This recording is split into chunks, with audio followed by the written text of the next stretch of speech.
नमस्कार, मैं doctor Vijay Kumar Umrao, associate professor horticulture, Chaudhary Srinivas Singh Sandil PG college माछरा।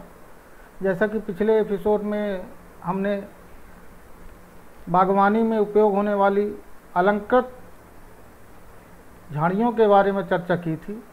झाड़ियाँ क्या होती हैं, बुश क्या होता है, उनका हमारे गार्डनिंग में, लैंडस्केप गार्डनिंग में क्या उपयोग है, उनको हम कैसे लगाते हैं, कैसे सबरी बॉर्डर बनाते हैं और हम झाड़ियों को कैसे क्लासीफाई या ग्रुपिंग करते हैं।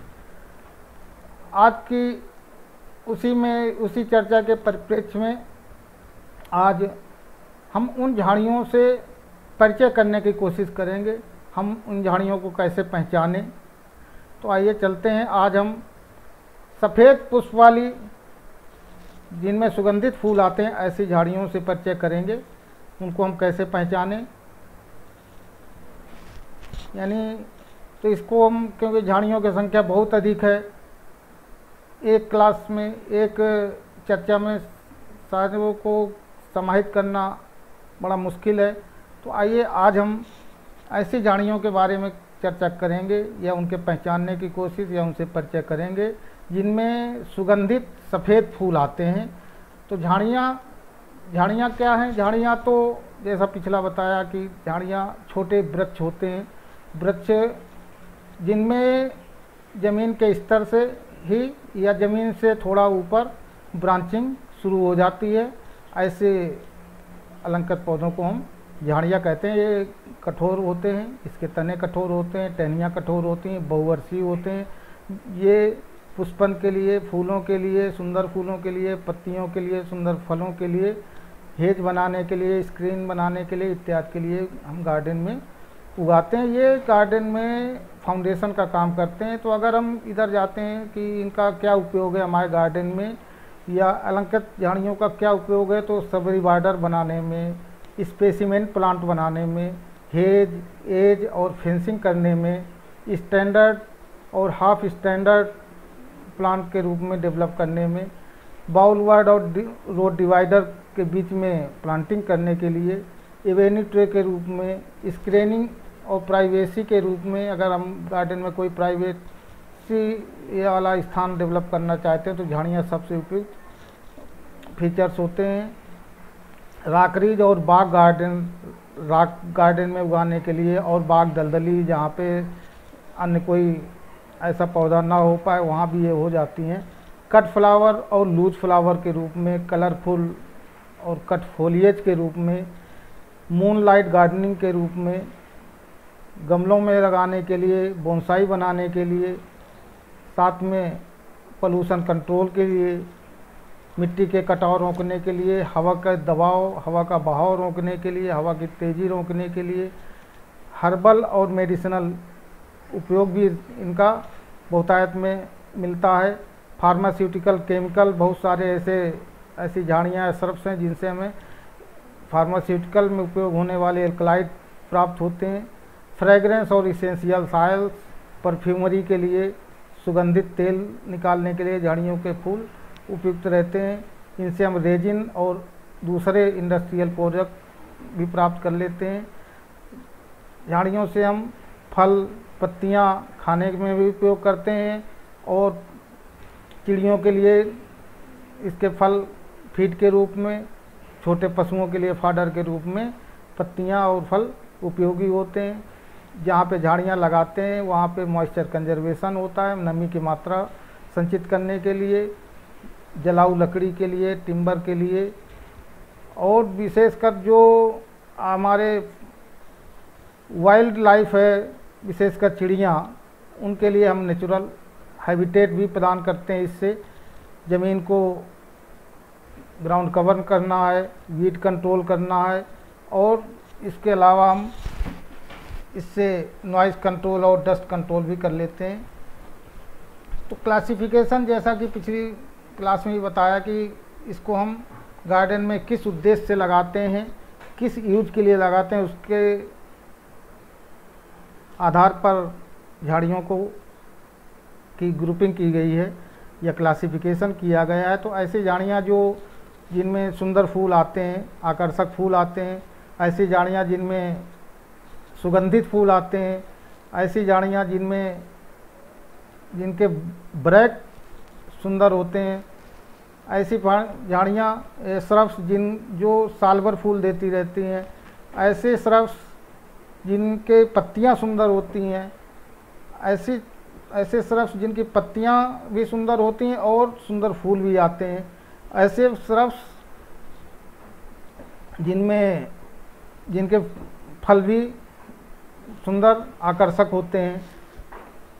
हिल एरिया के लिए, प्लेन एरिया के लिए, एरिया के हिसाब से लगाने के लिए उपयुक्त झाड़ियाँ, प्रोटेक्टिव हेज बनाने के लिए, लाइफ फेंसेज बनाने के लिए, स्क्रीनिंग उद्देश्य के लिए इत्यादि के उद्देश्यों के अनुसार हम झाड़ियों की ग्रुपिंग करते हैं। इसी तरह ऐसी झाड़ियाँ जो अच्छी ग्रोथ के लिए धूप चाहती हैं, खुली धूप चाहती हैं, कुछ झाड़ियाँ ऐसी हैं जो पार्शियल शेड में या जहाँ कम धूप आती है ऐसी जगह भी हो जाती हैं। कुछ ऐसी झाड़ियाँ हैं जो पूरी तरह जहाँ छाया रहती है, जैसे बड़े पेड़ों के नीचे या उत्तर दिशा में बाग के, तो वहाँ पे हम ऐसी झाड़ियों का रोपण करते हैं जो छाया पसंद होती हैं। तो आइए चलते हैं, आज हम केवल ऐसी झाड़ियों से परिचय करेंगे जिनमें सफ़ेद फूल आते हैं और फ्रेग्रेंट फ्लावर आते हैं, सुगंधित और सफ़ेद फूलों वाली झाड़ियाँ। तो सबसे पहले है कॉमन जैस्मिन या ट्रू जैस्मिन, जैस्मिनम ऑफिसिनेल, पोलिएसी फैमिली का पौधा है। इसको हम वाइट जैस्मिन, समर जैस्मिन या मल्लिका के नाम से भी जानते हैं। ये ट्रॉपिकल सब ट्रॉपिकल क्लाइमेट में अच्छी तरह होता है। ये सेमी डेसिडुअस है, इसकी पत्तियाँ जाड़े में कुछ हद तक गिर जाती हैं। ये वैसे तो क्लाइंबिंग है, अगर इसको हम कटाई छटाई ना करें, सहारा मिल जाए तो ये काफ़ी ऊंचाई तक चढ़ जाता है। तो इसे हम क्लाइंबिंग बुश, ये 4 से 6 मीटर ऊंचाई तक बढ़ता है। ये इसकी फ्लावरिंग मार्च से सितंबर तक होती है। इसमें तारे के आकार के सफ़ेद बहुत सुगंधित फूल, जिन 2 सेंटीमीटर आकार के लगभग फूल आते हैं। इसका जो प्रवर्धन है वो ग्राउंड लेयरिंग या सेमी हार्ड कटिंग से करते हैं। इसका जो प्रोपोगेशन टाइम है वो जून से लेकर सितंबर तक है। इसका उपयोग लूज सेंटेड फ्लावर प्राप्त करने के लिए गजरा, बेड़ी, garland, floral, concrete, essential oil, इसके तेल को हम किंग ऑफ ऑयल्स कहते हैं। और इसका जो मेजर कंपोनेंट होता है वो बेंजाइल एसीटेट होता है, जिसकी वजह से इसमें सुगंध होती है। इसके अलावा भी झाड़ियों का उपयोग हम कर सकते हैं या करते हैं, जैसे इसका हम औषधि उपयोग, तो इस पौधे का भी हर्बल मेडिसिन के रूप में, एंटीसेप्टिक के रूप में, एंटी इन्फ्लेमेटरी के रूप में, एरोमा थेरेपी के रूप में, लीवर डिजीजेज में, एनल फिस्टुला में इत्यादि में इस मल्लिका या ट्रू जैस्मिन या कॉमन जैस्मिन का उपयोग करते हैं। अगला है संबैक जैस्मिन या बेला। जैसा कि ज़्यादातर लोग पहचानते हैं बेला को, ये इंडोनेशिया का नेशनल फ्लावर है। ये भी चमेली कुल का ही पौधा है।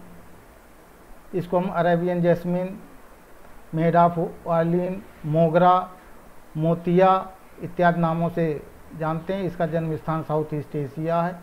ये भी गर्म और समशीतोष्ण उपोष्ण जलवायु में होता है। ये सदाबहार पौधा है। जहाँ ज़्यादा ठंड पड़ती है वहाँ पे कुछ मात्रा में पत्तियाँ गिर जाती हैं जाड़े में। ये भी ट्रेलिंग बुश है, अगर सहारा मिल जाए तो काफ़ी ऊंचाई तक बढ़ जाती है। इसमें की पत्तियाँ चौड़ी होती हैं, डार्क ग्रीन होती हैं, अंडाकार होती हैं। ये साल भर फूलता रहता है। मुख्यतः ये गर्मी में फूलता है और रात में फूलता है। इसके जो फ्लावर होते हैं वो सिंगल हैं, डबल हैं, वाइट, लाइट येलो, कुछ हल्कापन पीला लिए हुए या सफ़ेद रंग के अति सुगंधित फूल होते हैं। इसका भी प्रोपोगेशन हम ग्राउंड लेयरिंग या एयर लेयरिंग से करते हैं। सेमी हार्डवुड कटिंग लगाने से भी ये तैयार हो जाता है। प्रोपोगेशन मानसून में करना चाहिए। उपयोग मूनलाइट गार्डन गमले में लगाने के लिए, वॉल स्क्रीनिंग के लिए, लूज सेंटेड फ्लावर्स के लिए, गार्लैंड, फ्लोरल ऑर्नामेंट, गजरा, बेड़ी इत्यादि बनाने के लिए। इसके ऑयल में सोलेसिनिन नामक एल्कलॉइड पाया जाता है और इसके जो फल हैं अगर गलती से खा लेते हैं तो ये टॉक्सिक हो सकते हैं। औषधि रूप से ये antidepressant, antiseptic, aphrodisiac, expectorant, antispasmodic, sedative होता है। एरोमा थेरेपी करने पे इसे शांति का अनुभव होता है, काल्मिंग और सूथिंग इफेक्ट होता है, सर दर्द सही होता है। इसके फूल से आंतों के जो कीड़े पड़ जाते हैं पेट के उनको भी निकालने में, जॉन्डिस में, वेनरल डिजीजेज में और इसेंशियल ऑयल निकालने के लिए उपयोग होते हैं। रॉयल जैस्मिन या चमेली, जैस्मिनम ग्रैंडिफ्लोरम इसका बोटेनिकल नेम है। ये भी ओलिएसी फैमिली का पौधा है। इसका जो जन्म स्थान है साउथ एशिया माना गया है। इसको हम सामान्यतः स्पेनिश जैस्मिन, मालती, जत्ती या कटालन जैस्मिन के नाम से जानते हैं। ये ट्रॉपिकल और सब ट्रॉपिकल क्लाइमेट में खूब होता है। एवरग्रीन पौधा है। ये भी क्लाइंबिंग श्रब के रूप में ही होता है। अगर इसे हम काटे छाटे ना कोई सहारा दे दें तो ये काफ़ी ऊंचाई तक बढ़ जाता है। ये 2 से 4 मीटर तक ऊंचाई तक बढ़ता है। इसका फ्लावरिंग टाइम बेला की तरह लगभग साल भर ही रहता है, लेकिन मुख्य जो फ्लावरिंग टाइम है वो जून से अक्टूबर तक होता है और ये रात में फूलता है। बड़े सुगंधित फूल आते हैं सफ़ेद रंग के। इसमें सामान्यतः बीज नहीं बनते। प्रोपगेशन इसका प्रवर्धन सेमी हार्डवुड कटिंग से करते हैं अप्रैल से सितंबर तक। यूटिलिटी मूनलाइट गार्डन बॉर्डर बनाने के लिए, वॉल स्क्रीनिंग के लिए, लूज सेंटेड फ्लावर प्राप्त करने के लिए, फ्लोरल ऑर्नामेंट बनाने के लिए। और इसके जो कंक्रीट होता है, ऑयल कंक्रीट फ्लावर से निकलता है, उसमें बेंजाइल एसीटेट की मात्रा 23.7% होती है और बेंजाइल बेंजोएट की मात्रा 20.7% होती है। औषधि रूप से इसे हम हर्बल मेडिसिन के रूप में वुंड्स, घाव, skin diseases, ulcers, gingivitis, headache और आँखों की बीमारियों में करते हैं। इसके अलावा इसका उपयोग bone, lymph, breast cancer, stress relief, anxiety और डिप्रेशन में भी करते हैं। इसका जो इसेंशियल ऑयल होता है वो रिलीफ, डिस्कम्फोर्ट और मेल रिप्रोडक्टिव डिजीजेज में काम आता है। प्रिमरोज या जापानी जैस्मिन, जैस्मिनम प्रिमोलिनम, इसमें पीले रंग के फूल आते हैं। इसको हम इसलिए येलो जैस्मिन या जापानी चमेली के नाम से जानते हैं। ये भी ओलिएसी कुल का पौधा है। इसका जन्म स्थान वियतनाम से लेकर साउथ चाइना तक माना गया है। ये सब ट्रॉपिकल और टेम्परेट क्लाइमेट में अच्छी तरह होता है। एवरग्रीन है। कहीं कहीं कभी ज़्यादा ठंड पड़ने पे सेमी डिसिडुअस हो जाते हैं, यानी कुछ पत्तियां गिर जाती हैं। ये भी क्लाइंबिंग श्रब है। इसमें जो शाखाएं होती हैं वो नीचे को बढ़ती हैं, ड्रूपिंग टाइप होती हैं, ट्राइफोलिएट पत्तियां होती हैं। इसका फ्लावरिंग टाइम जो मार्च से मई तक होता है, मुख्यतः स्प्रिंग सीजन और समर सीजन जब पत्तियां गिरने से पहले। और फ्लावर कलर तारे के आकार के पीले रंग के फूल आते हैं। सेमी डबल फ्लावर होते हैं, 4 से 8 पेटल्स होते हैं। इसका प्रोपोगेशन सॉफ्टवुड कटिंग से करते हैं।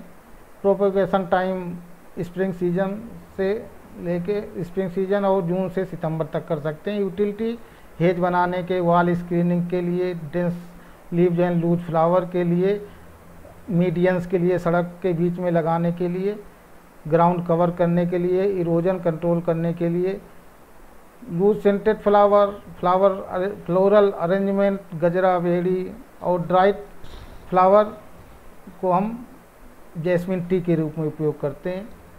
औषधि रूप से एंटी डिप्रेसेंट होता है, एंटीसेप्टिक होता है, एफ्रोडिसियाक होता है, सेडेटिव होता है और इसका उपयोग माइनर इरिटेशन और रैसेज में करते हैं। एरोमा थेरेपी के रूप में ये स्ट्रेस, एंजाइटी और डिप्रेशन को कम करता है। इसका जो ऑयल कंक्रीट होता है वो सेडेटिव और स्किन डिजीज के में उपयोगी है। मोल जैस्मिन, जूही का बोटेनिकल नेम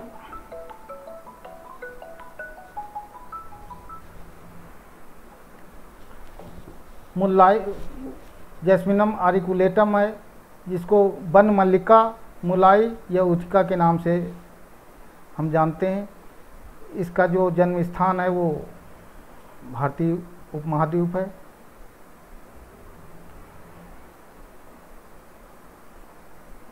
इसका भी जो फैमिली है वो ओलिएसी है। हैबिटेट ये ट्रॉपिकल, सब ट्रॉपिकल क्लाइमेट में होता है, सदाबहार पौधा है।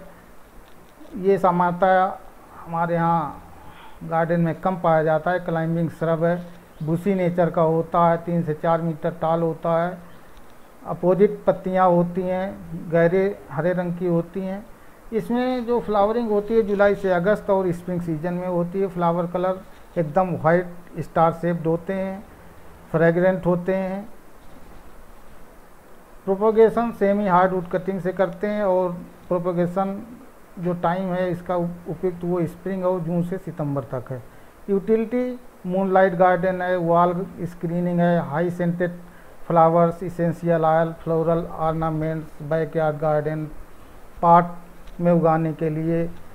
और इसके जो तेल में मुख्य घटक है वो बेंजाइल एसीटेट और लिनालूल होता है। औषधीय रूप से ये antioxidant, antimicrobial, anthelmintic, antifungal, astringent के रूप में उपयोगी है।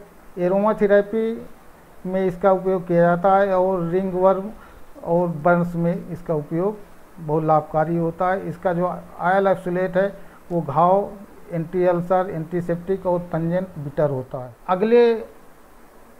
अगली चर्चा में हम कुछ और झाड़ियों से परिचय कराएंगे।